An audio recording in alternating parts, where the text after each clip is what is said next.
Radhe Radhe, good morning, सुप्रभात। आप सब सही होंगे। और ये आज हमारे घर पे सुबह सुबह आज कोहरा ज़्यादा हो गया था तो सर्दी की वजह से हमने पकौड़ी बनवा लाई है। तो हमारी ये मेरे से छोटी सिस्टर है और ये भी मेरे से छोटी सिस्टर है। ये इस वाली से इस वाली बड़ी है। और ये मेरी वाइफ है शर्मीली बाई। और नहीं, हमारी बाई तो ये है, ये मेरी वाइफ है और ये है शर्मीली वाइफ। ये हमारी बहुत शरारती बच्ची है।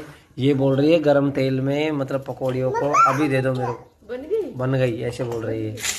तो बोलो बेटा, कुछ बोलो इसके लिए।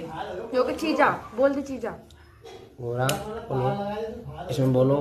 वीडियो बन रही है, ऐसे हाथ लगाओ गाल पे हाथ लगा के एक्शन बताओ। पकौड़ी लो, पकौड़ी लो, पकौड़ी लो, हाथ में लो लो। ताता है, फूंक करो, फूंक।